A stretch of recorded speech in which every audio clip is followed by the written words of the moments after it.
Hey, Thanks for yeah. jumping in, Ashton. All right, I'm gonna make a few people co-host real quick. Uh, Julia, who else is moderating chat? Do you remember?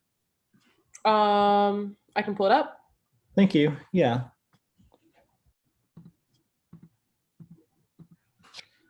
Let's see.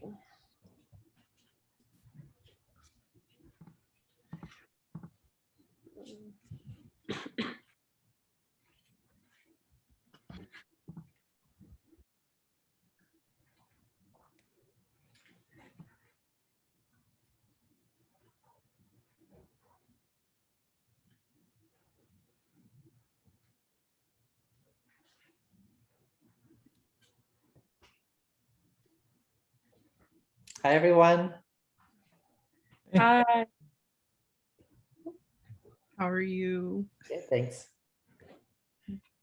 Yeah.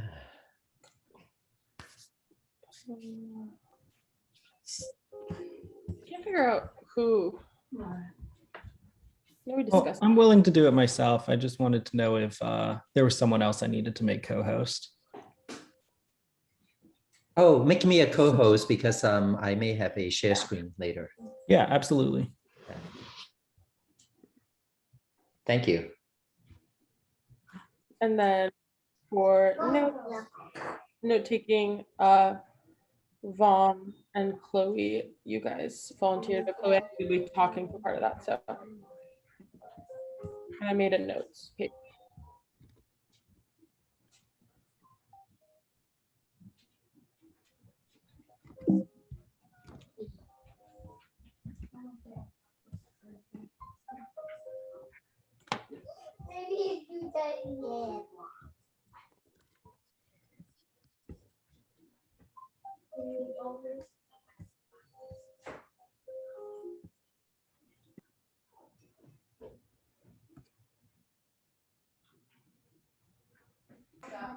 All right, so the folks that are in the waiting room are just kind of participants, and so I didn't want to let them in until everybody's ready to go. But does everybody who needs co-hosts have co-hosts? Is Yael presenting, and do they need? Yes, I do need co-host. I'm sorry, I was like a little late. Done and done. Thank you so much.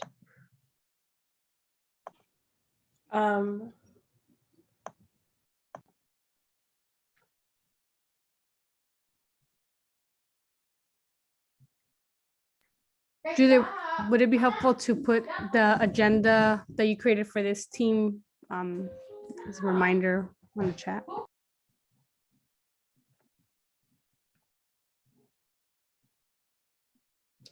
The agenda. Oh, I just put it to everyone in the waiting room. Classic. I didn't even know that existed.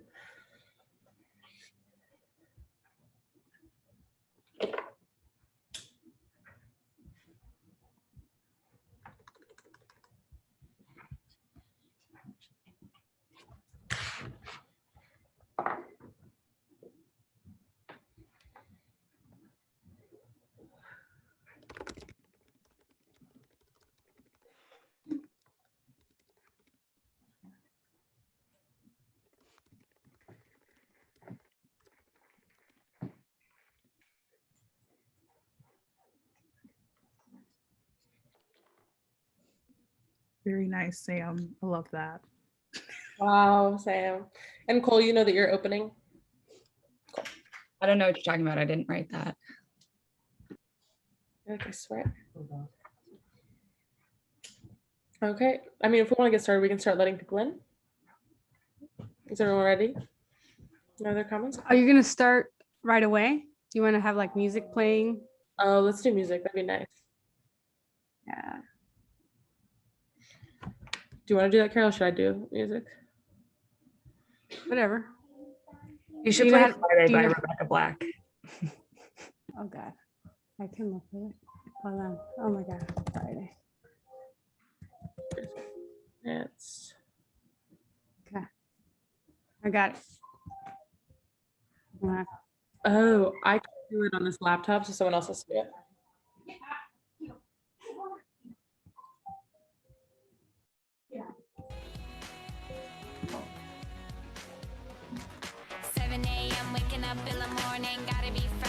All right, we're ready.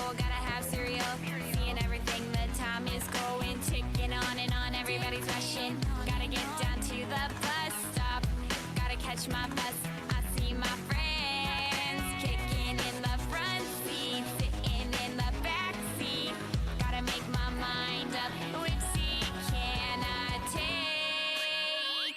It's Friday, Friday, gotta get down on Friday. Everybody's looking forward to the weekend, weekend. Friday, Friday, getting down on Friday. Everybody's looking forward to the weekend, partying, partying, partying, partying, fun, fun, fun, fun. Looking forward to the weekend. 7:45, we're driving on the highway, cruising so fast, I want time to fly. Fun, fun, think about fun. You know what it is. I got this, you got this. My friend is by my right. Hey, I got this, you got this. Now you know it. Kicking in the front seat, sitting in the back seat. Gotta make my mind up, which seat can I take? It's Friday, Friday, gotta get down on Friday. Everybody's looking forward to the weekend, weekend. Friday, Friday, getting down on Friday. Everybody's looking forward to the weekend, partying, partying, partying, partying, fun, fun, fun, fun. Looking forward to the weekend. Thursday was Thursday, Thursday. Today, yeah, it's Friday, Friday. We so excited. We so excited. We gonna have a ball today. Tomorrow is Saturday and Sunday comes afterwards. I don't want this weekend to end. It's Friday, Friday, gotta get down on Friday. Everybody's looking forward to the weekend. We gonna get down Friday, Friday, getting down on Friday. Everybody's looking forward to the weekend, partying, partying, partying, partying, fun, fun, fun, fun. Looking forward to the weekend.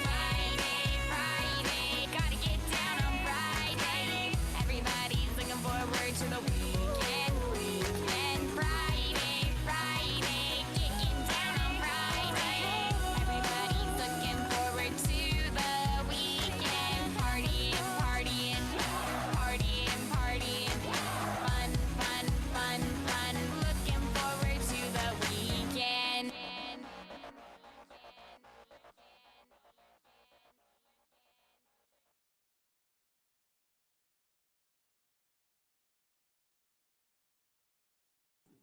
All right. Welcome everybody to the SVA Town Hall, Joint Town Hall meeting. Appreciate everybody taking time out of their day to join. Appreciate all the students, faculty, and administration, and SVA and GSC. So without further ado, I guess we'll just do a quick introduction and I'll start it off and then just popcorn it over to whoever's next. So I'm Cole, he, him pronouns, and I'm a graphic design major, junior, and I'm the SVA Student Life Vice President. And I'll popcorn over to Chloe. All right, thanks, Cole. Hi, everybody. I'm Chloe Green. I'm a senior general fine arts major, and I'm the student life chair for undergrad SVA. And I will popcorn it over to Julia because Julia's right next to me. Hey everyone, I'm Julia, I use she, they pronouns, and I'm a graduate student in the curatorial practice department. I'm going to popcorn it to Sam and Sam T. I don't know if Sam P is here. Hello. I'm Sam Troilo. I'm she, her pronouns, and in my second year of the MAT grad program. And I will popcorn it over to Danielle. Hi, I'm Danielle. I use she, her pronouns. I'm a GFA major, minoring in graphic design and sustainability and social practices, and I'm the academics, the membership chair of Academics Affair. And I'll pass it over to Cole, did you go yet? Okay. Lakeisha. Hello, my name's Lakeisha, animation major and one of the SVA secretaries.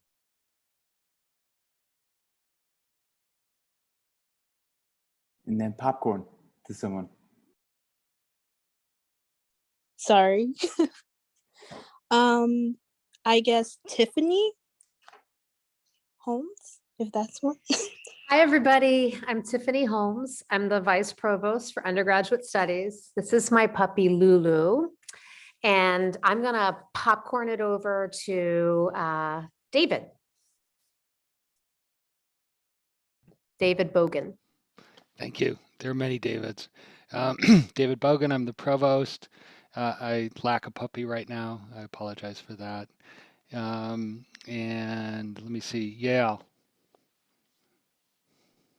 Hey, I'm Yael. I'm a senior fiber major, and I've been working on a student governance task force. And I'll pass it to Mike. Hey, everybody. Mike Patterson, Vice President for Student Affairs, he, him, his pronouns. I'd grab my puppy, but he's hiding somewhere. So I'll skip on that and instead hand over to Allison. Hi, I'm Allison Howe, and I'm a junior graphic design humanistic studies major. I'm the communications director at SVA, and I'll pass it on to Ashton. Hey everyone, I'm Ashton, they, them pronouns. I'm the SVA Chief of Staff. And I will pass it to Sherry. Have you gone? No, I have not. Thanks. I am Sherry Parks, she, her pronouns, and I am Vice President for Strategic Initiatives. And I will popcorn to Sammy. Thank you, Sherry. I'm Sammy Hoy, he, him pronouns. I'm Micah President, and I will popcorn to Carol. Hi, everyone. My name is Carol Martinez-Doan. I use they, them, theirs pronoun. I'm the Director for the Center for Student Engagement and the Staff Advisor for SVA. I also would like to introduce Shannon Ingram, who is the Director of DEI, Diversity, Equity, and Inclusion. She just asked me to introduce her because it's really loud where she is. So we have her with us today. And anybody else that we're missing? Eva Wiley? Hi, everybody. My name is Eva Wiley. I'm a faculty member in the printmaking department. I use she, her programs, pronouns, and I am the co-chair of student affairs, and I'll pass it to Lisa. Hi, everyone. I'm Lisa Perrin. I use she, her pronouns, and I'm a faculty member in the illustration department, and I am the other co-chair of the faculty committee for student affairs with Eva. And also, I'd like to start every Zoom meeting the way we started this one. Erin, did you go yet? Oh, hi, everyone. My name is Erin Jakowski. I'm an associate dean in graduate studies, she, her pronouns. Am I missing anyone? I think that might be all. Great. Excellent. Thank you, everybody. So again, welcome. And I guess we'll move into the next portion of the presentation, which is Sam and Yael talking about the SVA elections. Hey everyone, Sam's not feeling well tonight, so it's just going to be me talking about elections. But I put together a little presentation, and it's interactive. I don't know if you've ever done like Jackbox games or Quiplash or Kahoot, but this is an interactive presentation. So if you happen to have your phone nearby, or you can just follow along watching the screen, but if you have your phone, you can go to menti.com and use this code, and then you could kind of react to the presentation. There's going to be some questions and some interactive portions. I'm just trying to spice it up on a Friday night, you know. Anyway, I'm going to talk about elections. Yeah, I'm seeing some reactions. If you look, you can comment with a heart or a thumbs up or like the cat icon, just to let me know you're here. Okay, they're coming in, 4, 5, 6. I'm going to give it like another 15 seconds. Woohoo! Yay! It'll stay at the top, so you can keep looking at this code. Yeah, I just wanted to check in. First of all, I'll tell you all about elections in a second, but I just wanted to check in first because we're a little community here, right? On a scale of 1 to 9, like, how's it going for you tonight? Are you like feeling good? I'm like low key this week been a lot towards the 8 or 9, but that's okay. It happens. Yeah, I just wanted to know. Okay, we're seeing some 1s. That's awesome. Hell yeah. Okay, 4, 5. Okay. Okay, so we're across the board. I get that.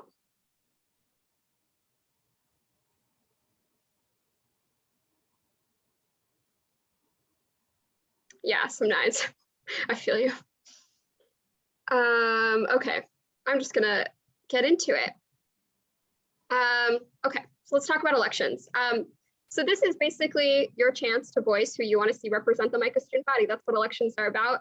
SVA officers represent you when meeting with MICA leadership, with faculty. It's a really big role, and this is your chance to say like who you think would best do that. So yeah, that's the reason we hold elections. I wanted to go over some undergraduate council positions you could apply for. Okay, so we have rearranged it. So SVA is going to look a little bit different next year. The undergraduate council is going to have some parts that stay the same and some that are a little different. We will still have a communications director. So if you're interested in running the email, running social media, moderating the MICA app, that could be the position for you.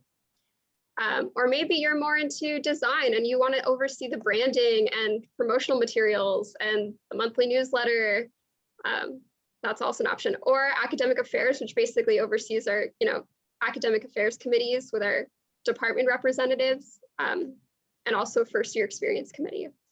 And then our student life director, this is for students who want to talk about specific issues specific to MICA students, sustainability, accessibility, all those things that MICA students care about on the student life side. And then shared governance, this is coordinating, this is meeting with the administration, this is weekly council meeting agendas, organizing town halls like this. And then we also have a director of transitions position, which is going to be for anyone who served on the council this year. They could potentially apply to serve in that role next year. It won't normally be on the ballot. It'll be a position that's kind of goes from year to year. Whoever was the previous shared governance director will then serve as the director of transitions the next year, but it's going to be a new council, so that's why it's on your ballot this year. Let's see. Okay. And yeah, so this is your application. This is what it looks like. I'm going to put in all the links at the end in the chat. I just can't do that while I'm screen sharing, but it's a Google form. They're live now if you want to look through it. You fill it out with your name and information and a little bit about why you want to run. I highly encourage you all to do this. Run for council. It'll be awesome. It's going to be a new generation for SVA. So it's just going to be a really exciting time. There's a lot of change happening at the institution, so you can really be a part of that. Yeah, so let me know, are you interested in applying? Then you could come to our info session, which is this Tuesday, April 13th. We're gonna have a little info session at 3 p.m. I'm gonna put the Zoom link in the chat too. And we'll tell you all about it and what you can expect and a little bit more detail about what SVA officers do. And thank you for the reactions, so I know you're there. Okay, here's what else will be on your ballot. There's also gonna be a constitution. You might have heard me talking your ear off about that this year. It's a new guiding document that will change how SVA, how its structure works, and a little bit more guidance for what it does. And then we also have applications for department reps. So if you want to represent your department and advocate for needs specific to the area you study in, you could be a department rep. And also committee memberships, like I was mentioning, those student life committee memberships. Yeah, so I'll go through these really quickly, but yeah, it's the Constitution. This is a screenshot of it, but you can also look at it in more detail. It'll be linked on the ballot, so you can look at it in detail again. But it's a really exciting document. And then we also have, yeah, so like I said, reps, they represent their departments. These, basically your responsibilities would be coming to monthly academic affairs meetings and also, developing a greater relationship with your department chair, hosting a forum once per semester. It's a really great position if you don't feel ready for council, but you want to get more involved in SVA. Similarly, committee memberships. There's going to be a whole bunch of new committees for SVA dealing with all the issues that keep coming up again and again over the years. You know, sustainability, disability access, DEIG, our international student community, Res Life, student workers, compensation, all that kind of stuff. So yeah, I just had fun with like the little questions you can ask in this interactive presentation. So, I mean, there's not a lot of students here, but if you're interested in answering this question, it's kind of on a spectrum. So if you're thinking about running for council, maybe you're more towards this side, or maybe you're like maybe in the middle. I just was curious. Yeah, so we have a lot of people who are waiting, which is totally cool. But yeah, maybe. I'll give it another few seconds. Okay. And yeah, just a reminder about the election dates. We've extended them. Nominations are due April 16th. So that is going to give another week extension if you want to nominate a student to serve on the council, someone you know with really great leadership skills who you think would be great. And then applications are due. We also extended that a few days. So April 20th would be your date to get your applications in. And then we'll feature them on the Instagram, all the candidates that will be on your ballot. And then April 26th to 30th is going to be the big voting week. So that'll be your chance to voice who you want to see in office. And I know there's not all students in here, but yeah, let me know if you're going to vote this year. I really hope you are, because it's going to be awesome. Yay. I love voting. As my good friend Maddie Wolf says, I only have one personality trait, and it's democracy. So really hope you all participate. Sweet. There's a question in the chat.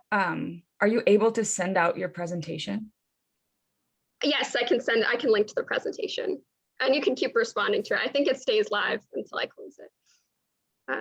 But yeah, thanks so much. And let me put those links in the chat.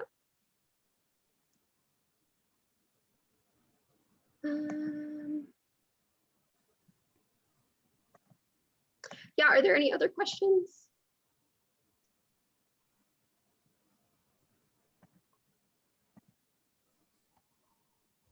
Yeah, so I've just put in the chat nomination forms, application forms, and then the Zoom link for that info session that I mentioned that's happening April 13th.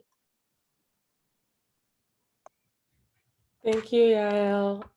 And yeah, if anybody has any other questions, just put it in the chat. But I'm going to introduce our next section. So we have lovely President Sammy Hoy here, and he's going to present on DEIG, and so is SVA. We're going to talk about our accomplishments this past year ever since the open letter. We're going to talk about Micah's strategy for DEIG, and we're just going to take questions at the end. So Sammy's here to actually present on the actual mapping of DEIG, how it's structured, how we're working towards it, what is it exactly, and then SVA is going to actually talk about the physical accomplishments that have happened from that. And so you can kick it off, Sammy. Okay, thank you so much. And Yael, you were amazing. And Julia, thank you for the introduction. So a couple of kind of disclaimer. One is that my presentation, as you can see, is like way not cool. There's no menti.com interactive components to it. But it will, I hope it will actually do the trick of providing some basic information to you and prompt a good conversation. And also the other thing, as I explained to Julia and Chloe, which I previewed yesterday when we planned for this, the other disclaimer is that this is actually not for prime time presentation, means it's still in development. But the good thing is that we can actually share with the SVA town hall group, and you can actually provide input through Julia and Chloe or directly to me, and this will help to improve it. And this was originally developed as a way to map, actually from an administrative point of view, how different strategy and program regarding DEIG at MICA have been shaping up during the last few years. And so it's really for different purpose. It's really getting the kind of different generations of administrators and program leaders to understand how giving an institutional commitment to DEIG we have organically grown, and how we need to relate to each other is that actually kind of overall framework. But Julia and Chloe, after seeing it, said, no, this is actually good to share with the student group, because this we can morph this report together with student SVAs and GSC's kind of perspective potentially into something we can report out to the community. So I just want to say that this is very much a draft, not for prime time, and it's going to evolve. And how it's going to evolve, we actually don't know yet, because it's going to be a collaboration with SVA and GSC, and how it may be separate, it may be a kind of joint presentation, but think of it as very raw materials, but think of it also as a just an honest sharing of where we are, right now. So Julia and Chloe, does that summarize kind of our understanding? Yeah, okay, great. So with that, let me go ahead with that then. Thank you so much. So again, it's a DEIG system and strategy mapping at MICA as it stands now. So first of all, DEIG, I think everyone knows, stands for Diversity, Equity, Inclusion, and Globalization. And it is a institutional mandate that's very accepted at MICA. If you're brand new to MICA, you hear people talk about DEIG. So I think it's very accepted as a concept. But to be honest, it's an aspirational mandate, but it hasn't translate into full lived experience for everyone yet. And that's part of the evolution, part of the struggle, and part of the collaboration we're going through. We want it very clear about that. So the reason it's become a DEIG is also linked intrinsically to BIPOC, Bi plus POC, which is a unique MICA way of expressing BIPOC. And I think it's worth pointing out the underlying definition of the BIPOC concept. So basically, if you Google BIPOC, or you have been working in the racial justice space, BIPOC usually stands for Black, Indigenous, and People of Color.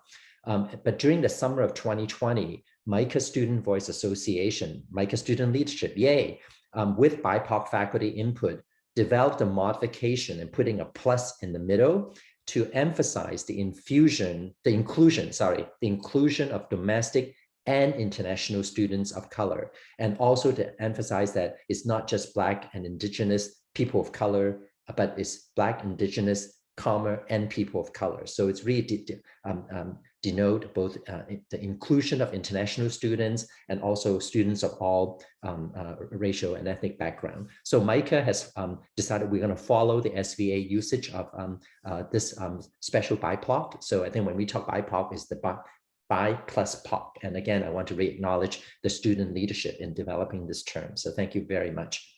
So with that, basically, it all starts from MICA's mission and vision that was re-articulated in fall of 2017. At that time, the college went through a whole year of community conversation to talk about what's the most important things on faculty, students, staff, trustees' minds. And together we created, and it was a very successful process, because even in institutional critique and white people decide to come to MICA, people are quoting from the mission and vision by chapter and verse, but really as an inspirational kind of statement. And then we are very much trying to figure out how is today's MICA not yet meeting the reality of that, and how can we get there? And that's actually the work that we are in right now. So the mission, I'm not going to recite this, you can see it on the screen, but this is the first time that MICA, if you're interested, you can look at the historical version, first time that MICA actually articulated and include the concept of diversity and social justice and racial justice into the mission and vision. And for the first time, it actually talked about MICA's commitment to Baltimore, Thrive with Baltimore. For the first time, it talked about MICA's commitment to make our students the creative and professional agent for their own wellness, but also the wellness of others, and also make the world that we imagine. And then also about this a just, sustainable, and joyful world through art and design and art education. So it's really powerful mission and vision, and that creates a foundation for why DEIG is so important, because it is the purpose of the institution, and it is the world is evolving. So the action commitment is that we have DEIG really as one of the foundational principle of MICA as a community. And then the way that's articulated is that for the last 6 years, we actually have several important vehicles that make the statement. So the vision and mission rearticulation in 2017, but also in 2018, we concluded a 2-year DEIG task force that was multi-constituency based. And there was a report and there was a work plan.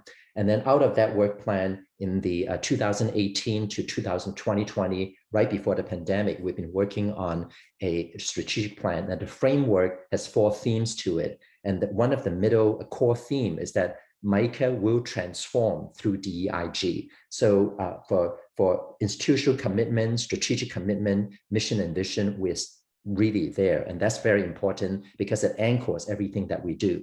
And then through the pandemic, through the institutional critique, the national and international reckoning of social justice and racial justice, prompted MICA to also issue last July 15th, the board chair of that time, Grant Davidson, and I issued a memo of the Safe and DEIG Rich MICA Action Plan. You can read on the website. We promise a series of action that we're making good and implementing. So that's another important document.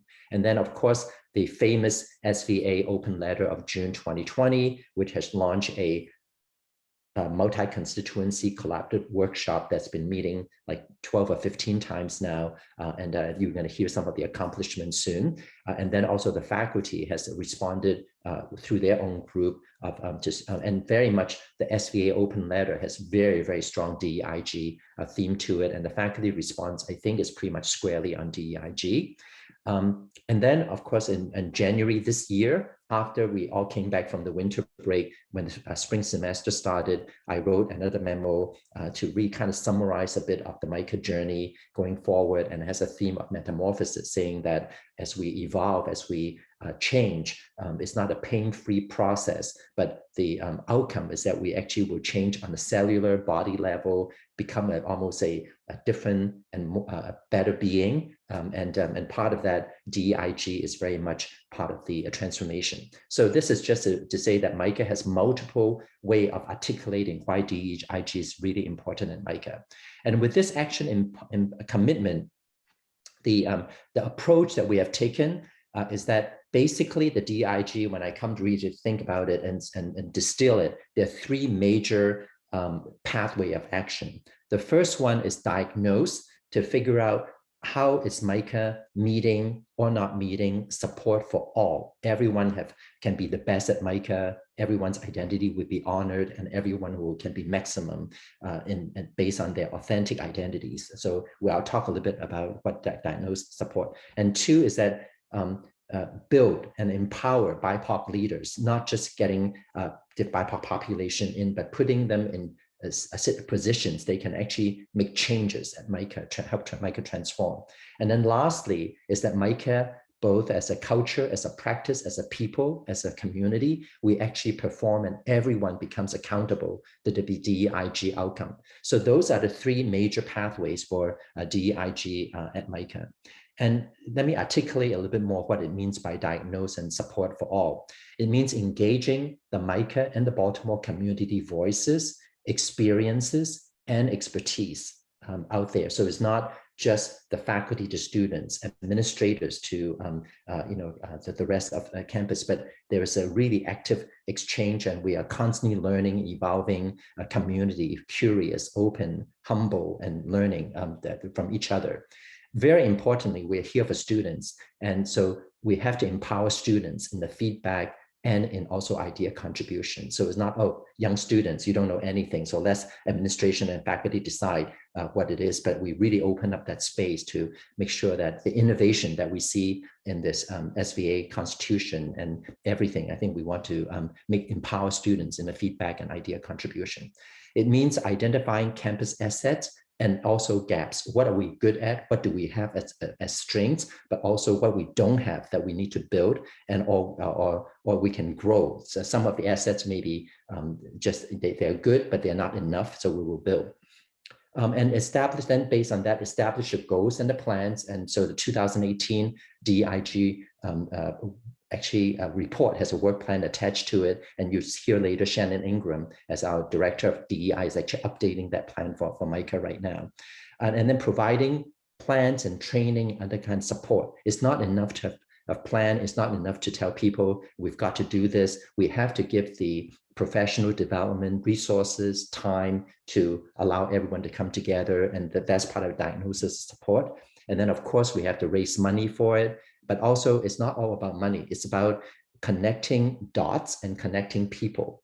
Yesterday, even in conversation with Julie and Chloe, we identify how they actually, because of the different work together, they can come together and exchange idea based on their different committee work. And it's already, they got very excited about it. So did I. And so I think making connection among resources to make sure that the sum is bigger than the part, and we acknowledge each other's expertise and experience, going back to the engage voices, experience, expertise is part of that too. So sometimes we have this strength within us that we don't realize that we have. And of course, we want to expand this. But I hope I kind of give you a general sense of what DEIGs, like the Diagnose Support for All, means. So let me go to the second one, very important, which is to build and empower BIPOC leaders at MICA.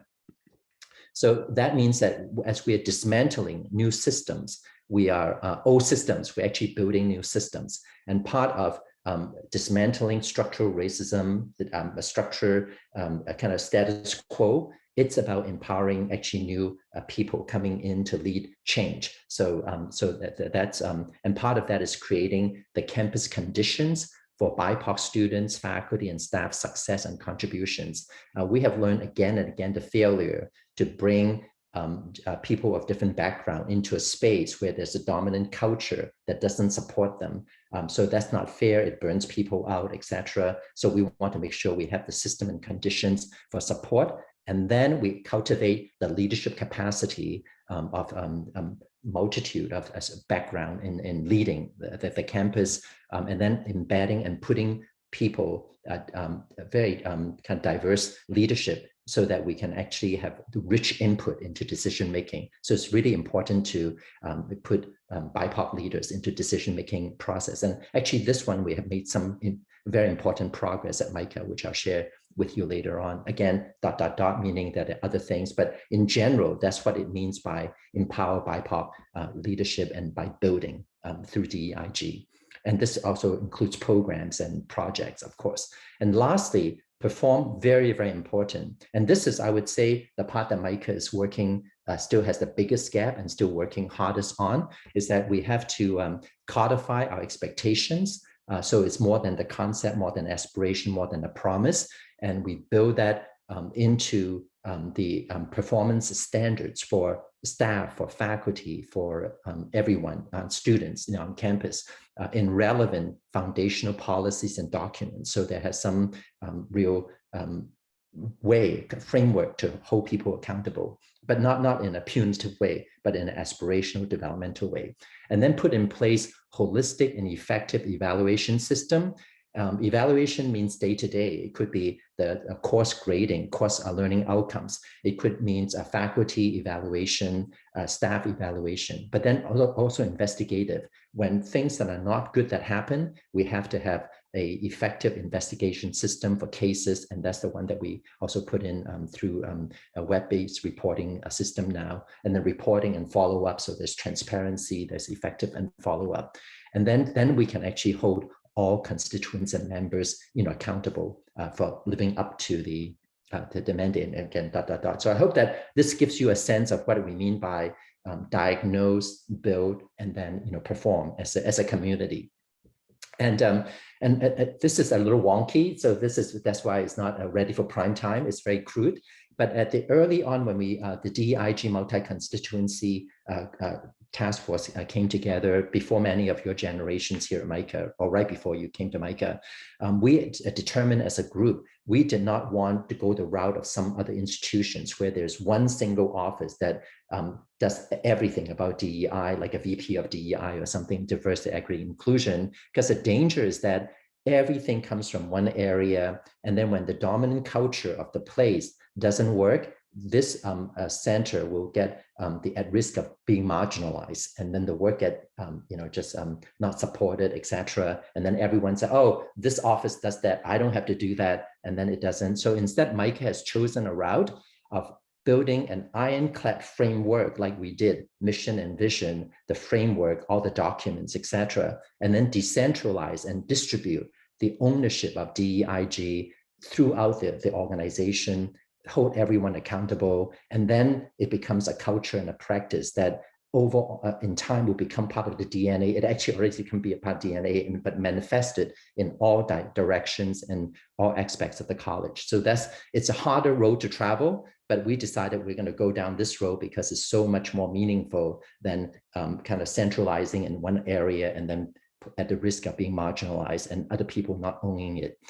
So basically, when we say everyone owns and become accountable, it means faculty, staff, students, trustees. In the MICA Metamorphosis Memo of January 15 that I sent out, basically I said that the administration will own and really practice empathetic leadership, and we will put in the DIG work, but the faculty has to find, because the curriculum very much is governed by faculty, has to find a way to decenter from whiteness and also kind of move into DIG territory. So I think that's a partnership, and faculty has to own that. And of course, staff, students, trustees, everyone have our own pieces in it. No one can really not do DIG at MICA. So this is the ownership that's pervasive.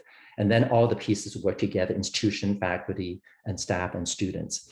And so now this is actually the one that is going to really map the kind of program. So the way that the administration institutionally, we're working, mapping it, is that there is a center office, and this is Shannon Ingram's office, Office of DEI. It's not an office that oversees and rule over everyone. That's not the wide center, but that is the center that looks at the overall college strategy. That's why this is the office that's updating the DEIG work plan for now, but also measuring climates, campus climate, and figuring out where are the strategic gaps and strengths, and doing the diagnosis that we talked about kind of before. And then the build and the perform part is everywhere else. So very important. And the color coding has a meaning. So this is more the administrative, institutional.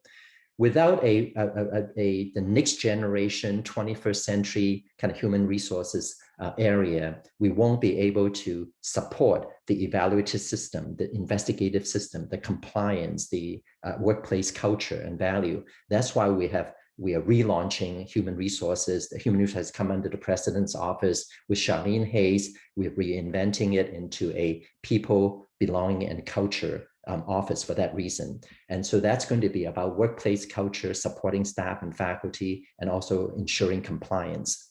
And then the red ones that the pink one are really more the academic area. Of course, MICA is about educational institution. So we have to have under academic affairs, the curriculum, the faculty composition, the faculty ownership, kind of evolving, decentering from whiteness and all that work. And then the new center that's soon to be announced, there's going to be a new area in academic affairs called CORE, C-O-R-E. It stands for Center for Organization, Representation, and Empowerment. And Colette V.C. Colores, along one of the DIG warrior at MICA, is going to lead that effort within the academic affairs. Very exciting.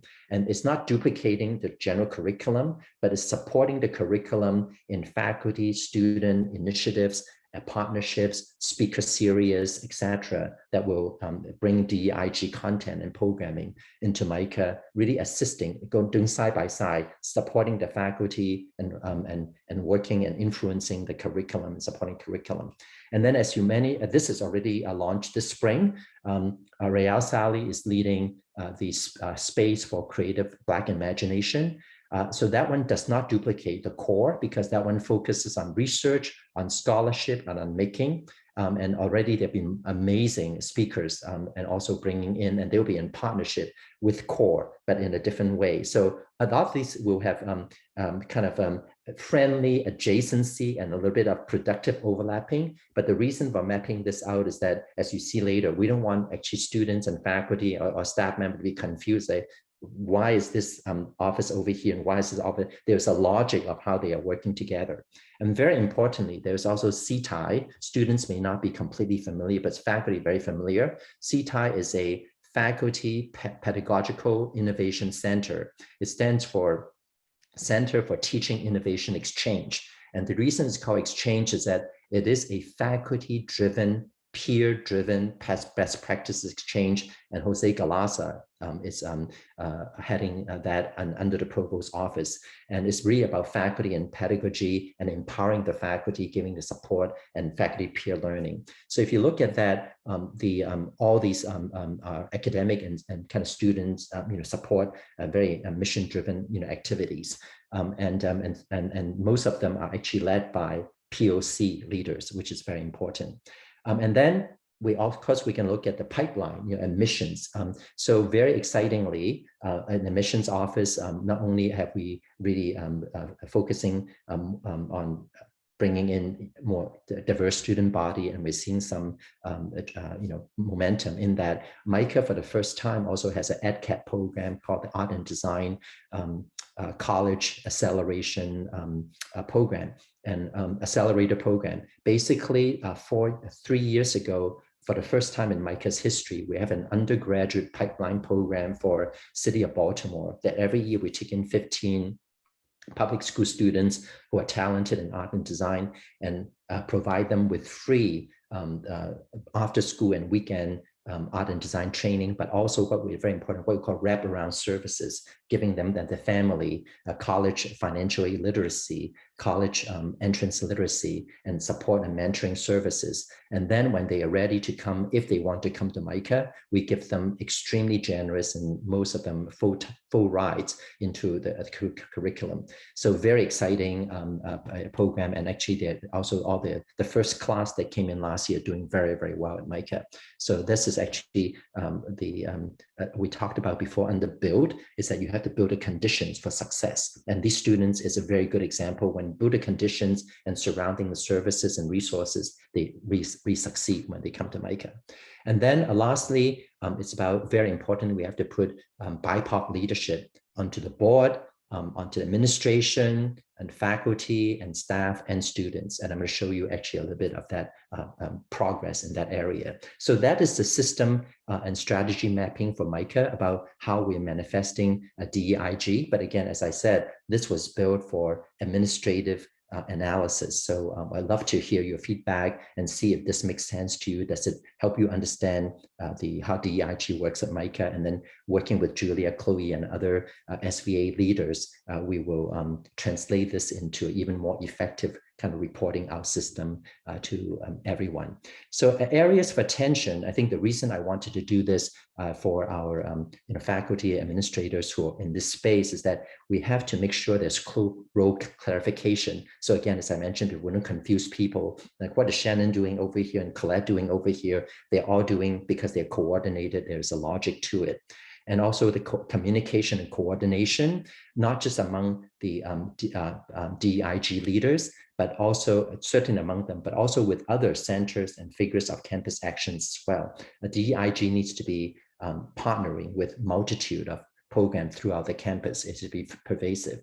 And then inevitably, because a human being, unless we are very mindful about it, we keep the mission, personalities, turf struggles might happen. So this is also a good way to say there are no turfs. We're all working here for the same mission for our students primarily, but and also for the city, and how can we work together and minimize that kind of inadvertent. But I would say the biggest obstacle for DEIG at MICA is the status quo dynamic and barriers. We still have community members who believe we don't have racism on campus. We still have actually conversations, about that. So how can we actually move from the status quo beliefs, attitudes, and into contemporary spaces where we all have to confront these issues and move us, kind of forward.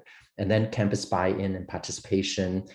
It's a matter of, again, codifying and holding everyone accountable. And then finally, the implementation and ongoing calibration that never stops because it just gets better. But it's like, it's evolving process of that diagnose, build, and perform, the support, the empowerment, accountability. It will never stop, but it will just get higher and higher level of work going forward. So that's what it means. And so this is just to show you that with intention, things do change.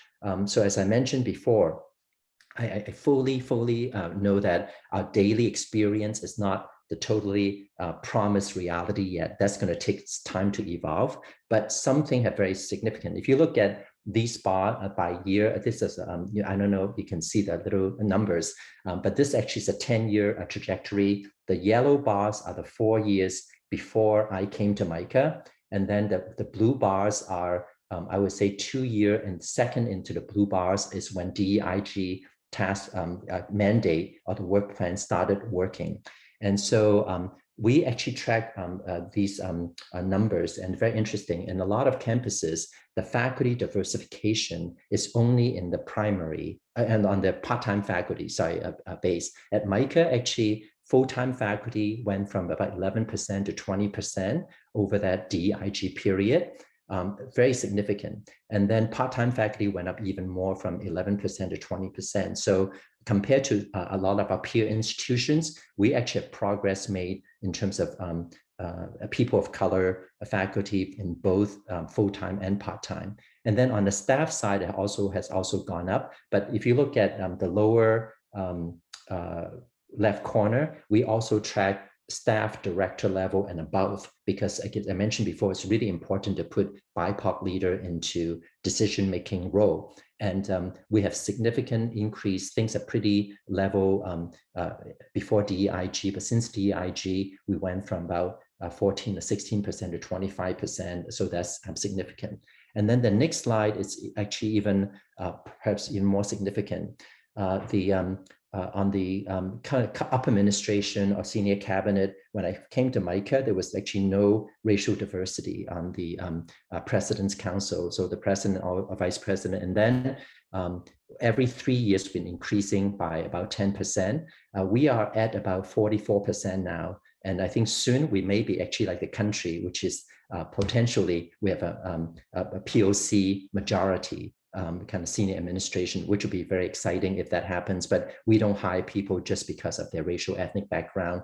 We really put in intentionally finding the best talents who actually come in, but we also very mindful in the recruitment process. And so we're able to shift the diversity. And then on the board level, we've been able to double the POC kind of background in our board. And now we have the first ever African-American board chair, who's absolutely fantastic. And of the 2 vice chair, one is Southeast Asian. So I think for the first time, the board also is reflecting. So this is what I mean by build of the empowering,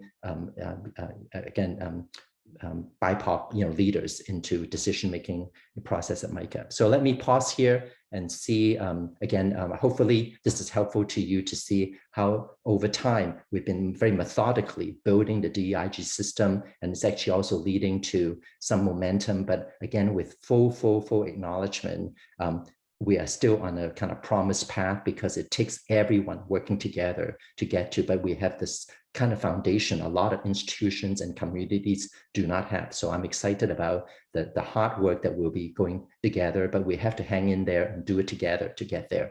And I look forward to your feedback. I look forward to working with Julie and Chloe, getting your feedback to make this kind of a reporting out. Even as I mentioned, this is not ready for prime time, but it's great to show you the work in progress to get your input. So let me stop here, and Julia and Chloe can facilitate a conversation. I know they also want to report out their accomplishments of too. So Julia, I hope that fulfilled your Thank you, Sammy, so much. I do want to give space for if anybody wants to bring up anything from Sammy's presentation right away, if you have it on the tip of your tongue, because Chloe and I will be presenting our portion next too.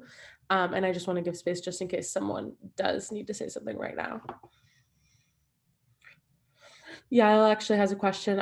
Can faculty effectively move forward in supporting institutional DEI initiatives while still debating academic freedom? How can faculty collectively work together to move past debates towards DEI actions? And I would say this question might go towards some faculty leadership, if anyone's in here that would like to answer, or if Sammy, you have an idea about this, that'd be great. Yeah, so I would maybe give, because I think faculty should have the last word on this because they are the one who, I would say from institutional purpose, I would say also invite, David Bogan, if you want to join in, he's our provost. I would say that there's really no conflict between DEI and academic freedom. It is a national phenomenon of some of faculty bodies thinking the two are in conflict with each other, but it's really absolutely not. Academic freedom is really about intellectual freedom, but it doesn't free the faculty from honoring the contemporary society, social justice, racial justice, and equity. It does not free them from adhering to college stated principles and mandate. So a lot of the, I would say, conflicts that some faculty may have in mind or national debate between the two are very, I would say, arbitrary. And I think that the way forward is to just have really honest conversation and faculty-led debate to actually have that kind of, just understanding. But I think it is a very real thing out there, and it's not alone. It's not, MICA is not alone. It's just it's a national, issue. But I think we can, that there's no reason for the two to be pitted against each other. It's a very arbitrary conflict. But David, anything? And then let's turn over to the faculty leaders by all means. Yeah, thanks, Sammy. I think I agree fully in the sense that the sort of aligning of the academic freedom against the DEI is a polarization that's something that people are working through and thinking through. They're not mutually exclusive. We've begun a partnership with Penn around this very topic. How do we really look at more broadly the constructs of dialogue and how the constructs of dialogue are culturally centered and variable, and can we work with within our faculty and within our discussions around broader concepts of dialogue that bring together these two principles rather than opposing them. And I think that's really the path of work here. And so I'd encourage people to look instead at how the concepts of being able to speak freely and to entertain diverse opinions are actually in line with our DEI principles. That's the direction I think we're trying to take things. It's a little bit abstract at this point, but we have this partnership that we're beginning to work on, and we're looking forward to that work over the coming semester. So I just have a quick, before faculty jumps in, I would like to say I would love to see MICA administration make sure that we, although it's important to emphasize communication, education, and care, there are faculty members I have seen use the term academic freedom as an excuse to not educate themselves, not take accountability, and to continue racist and harmful acts.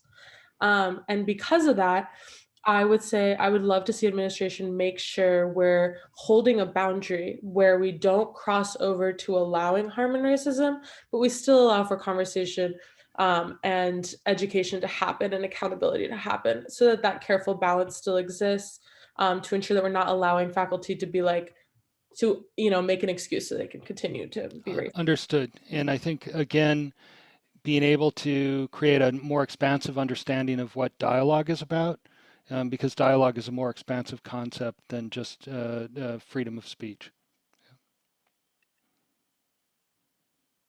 Is there any faculty that would like to jump in on this? If you have any comments about this? I just want to say I'm so thankful that SVA is talking about this as a faculty member. So thank you to raising the point. I think it's really important, as David said, that people are talking about this and that there are spaces to have these kinds of conversations. Go ahead. I'm not faculty. I don't think that I see any graduate faculty in the room this evening. So I just wanted to briefly share that graduate directors and I have been working this past year on a kind of focused set of priorities that are actions as opposed to aspirations. Not that we're not aspiring in all the ways that we've heard. Thank you, Sammy, for that presentation. But that we, in response to a number of alumni and graduate student letters of concern last year and the SVA open letter, we worked together to build a set of priorities that we could take action on this year and then build on for next year. And we've agreed that an executive summary of our work from this year will be part of the annual report, and that our annual report will be shared with the whole graduate studies community, including students. And so I think that's coming out in August or so. So I just want to share that so that you know that there is work being done. It doesn't negate at all these concerns. I know that these are real, and that even in graduate studies, there's a spectrum of readiness for this kind of work. But I feel that we must grow from where we're planted. And as we're planted in different places, it takes a lot of dialogue, to use David's word. And that maintaining that dialogue is the hard work that we're in right now, at least in graduate studies in my experience. That's all. Thank you, Stacy. Yeah, I think it also, comes together with, there are some stubborn faculty out there. I mean, a great example is trigger warnings. We have all seen a faculty member be told about a trigger warning and then not use it. And so if we work together and continue to make those changes, we will build a better MICA. Does anybody else have any questions for Sammy at this moment before Chloe and I give our presentation?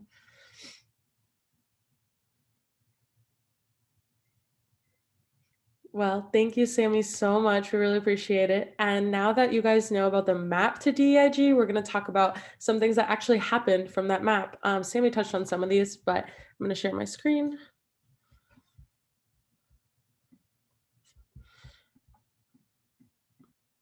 All right.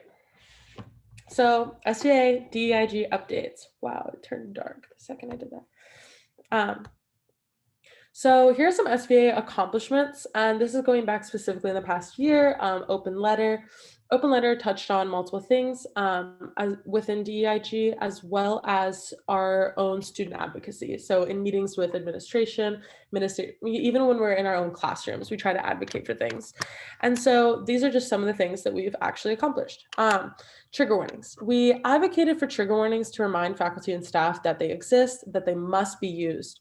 We tried really hard this year, especially in GSC, to ensure that faculty knows that a trigger warning isn't just because it can trigger someone into an emotional reaction, but it's also because it can remind communities of the harm their communities have experienced for years and years and years. So we started to encourage faculty to understand that anything that could be sensitive, anything at all, needs a trigger warning. This includes even positive artworks that might not, you might not think would trigger someone, but the topic of the conversation needs a trigger warning. Demographic information. In the open letter, SVA requested demographic information regarding pay and budget.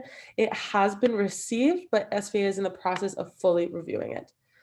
And there is an open letter committee, and the whole point of that open letter group is to make sure that everything is worked through and that students receive what we need to go through it and work together and with multiple different constituency groups to get the work done. Campus safety. This is actually, you're going to see this in the accomplishments section, and you're going to see this in the pending section. Obviously, SVA wants to promote anti-policing initiatives that work to reduce the harm and trauma that policing can cause on campus.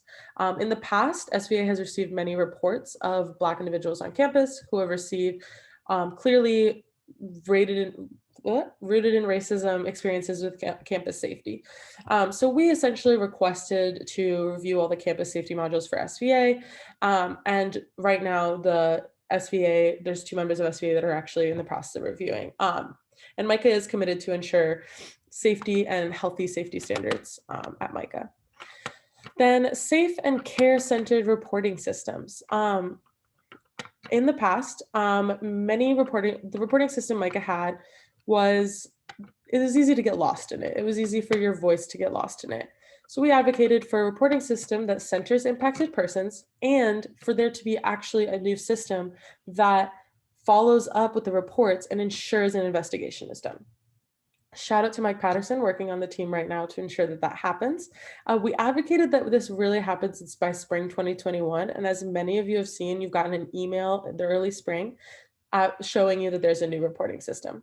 In addition, Sammy has actually established and is working to establish a new HR, which completely reimagines traditional HR norms, which are rooted in institutionalized issues. And now we have something called people, belonging, and culture, which mimics much more our environment of care and empathy, and the MICA that we actually want to strive to be rather than an old MICA. BI plus POC positions. We advocated for more people in BIPOC in administrative and directive positions. This is obviously ongoing. The work is long and we acknowledge this, but we have seen progress and we would like to take a moment to celebrate that. So thank you, administration, and thank you to everyone who's put work in this for that to happen. DEIG initiatives, the open letter essentially advocated for just more initiatives of surrounding DEI or DEIG. This includes essentially DEI was created. Shannon Ingram is here. And we have, in addition, the space for creative Black imagination. There's more opportunities. I'm sure that many of you have noticed that that space has brought in a lot of speakers, that there have been a lot of chances to actually learn from Black creatives in Baltimore. But obviously this work has to keep going and keep pushing so that we continue to have this. In addition, there is a BI plus POC mentoring program. This is just a request for a mentoring program for MICA staff, alumni, and faculty, and this is currently being created. So here's some pending items. So the institutional land acknowledgement, MICA actually drafted an initial land acknowledgement. It is just about to be refined. If you were at the One MICA meeting, you already witnessed the land acknowledgement. I personally is probably one of the best land acknowledgements I've heard because it really tries to tie together all the history of this land that we are on. Evaluating course curriculum. This is in process. We are seeking to review and implement curriculum changes, but also advocate for anti-racist curriculum and ensure that we really are educating our students about the Baltimore and the community around us. Safe college modules. This essentially goes back to campus safety. So we are reviewing the safe college modules and yep. And then one more thing that we are advocating for is reparations. So as you saw recently, As you saw recently, we've received an email for a materials grant for any BI plus POC student. So I encourage everyone to apply and I will drop a link in the chat after this presentation. In addition, we've recently advocated for reparations to be made on Juneteenth to any local organization. Obviously that's pending. That was literally like 2 days ago. I advocated for that. So I'm hoping that it'll happen. And yeah, we're just going to continue to asking for more reparations, more work that can be done to support our local Baltimore community and give back to the community as much as we can for the land that we're on. In addition, please keep a lookout for the open letter /SVA website. It's coming this summer, 2021. This website is going to give you the opportunity to actually look at all these items in full detail, give you a timeline. You're going to put in requests. You're going to be able to understand how SVA works. It's going to be great. And now I'm going to turn it over to Chloe. All right. Thank you, Julia. I love how much is happening with DEIG. So hi, everyone. I'm Chloe. So over this last school year, I've been on a shared governance work group, which is different representatives from different campus constituencies coming together to look at how we can restructure MICA to create a new shared governance system. And by shared governance, we mean a structure of decision-making and a sharing of responsibility and accountability around campus in order to include everybody's voices. And I've been on the committee with Sammy Hoy and some other very lovely people that work at MICA.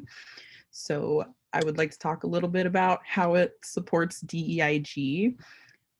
So the practice of shared governance is aiming to restructure our decision-making process. Under MICA's current system, there is a tendency for rapid decision-making and policy implementation that often does not include the voices or the inputs of constituencies that are directly impacted by these policies. So shared governance really wants to close this gap and include campus groups in these processes as active decision makers. So really trying to practice that level of equity and inclusion, and creating avenues for various groups and individuals to come together and collaborate to improve MICA's environment. So examples would be improving connections and communication between like students and faculty to engage desired curriculum and classroom experience, such as requesting more diverse material or asking for more diverse speakers and artists to come in, etc. Or bringing students, faculty, and staff to administration and board in order to have conversations around important topics. For example, asking about school budget and finances. We've been successful in having more transparent conversations about MICA's revenue and investors and things like that. And then shared governance really does practice core principles that are similar to DEIG.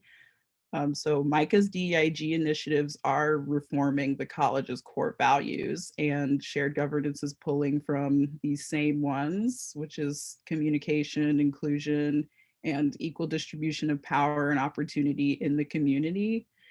And MICA is a PWI, which is predominantly white institution. So the sharing of responsibility and accountability and considerate language and decision making is crucial in DEIG efforts.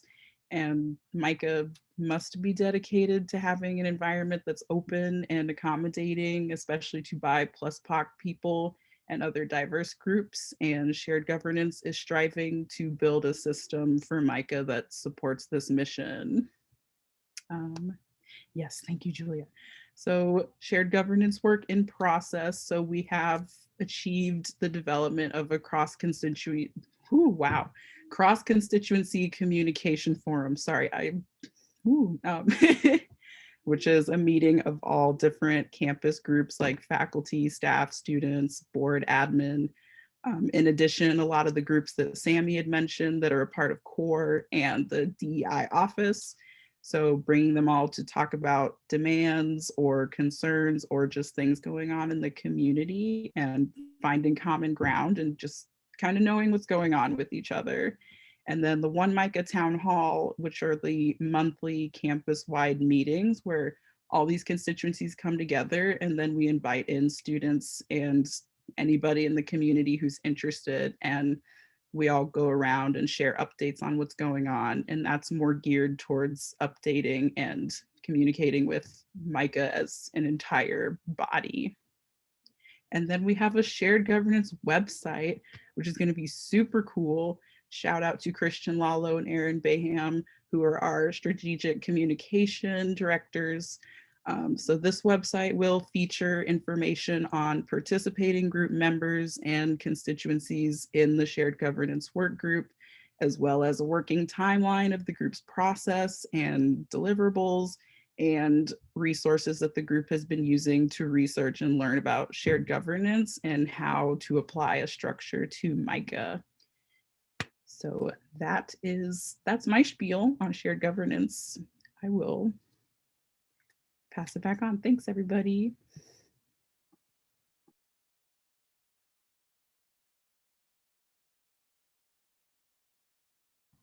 Does anybody have any questions for either Chloe and I or Sammy? And thank you, Chloe.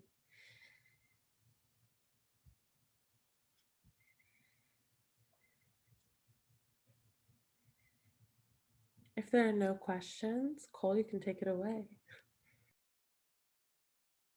Am I closing? Oh, okay. Oh, shit. Excuse me.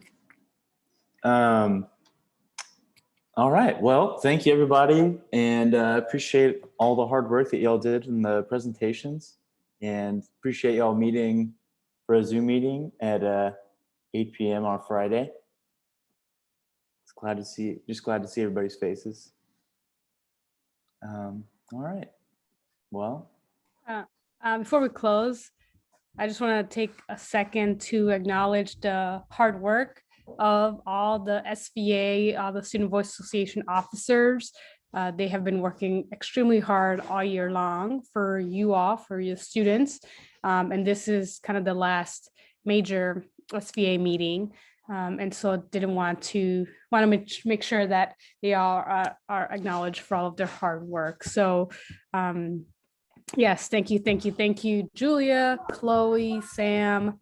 We got Ashton, Danielle, Lakeisha, Allison, Vaughn, Sophia, and we also have Sam, who couldn't be here today and not part of SVA, but have been doing amazing work for student governance. Of course, Yael Bloom. So thank you, everyone.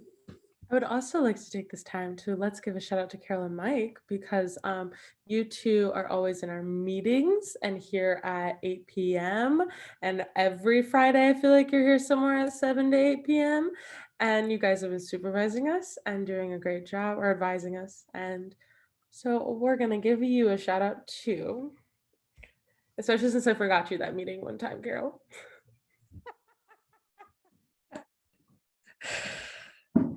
All right. Well, thank you everyone for coming. And thank you to administration. Thank you, Sammy, especially for giving us that presentation. We really appreciate it. If anybody has any questions, Shannon Ingram gave her email for DEI questions, DEIG questions or feedback, feedback to SVA to our email. And then Sammy, do you have a specific email you'd like anybody to send questions to for specific DEIG mapping? Or just send it to shoi@mica.edu. That's my first initial, last name. Very easy. Perfect. There you go. All right. Thanks, everyone. Thank you. Thank you. Have a great weekend. Thank you. Night. Thank you. Friday. Good night. Bye. Bye, everybody.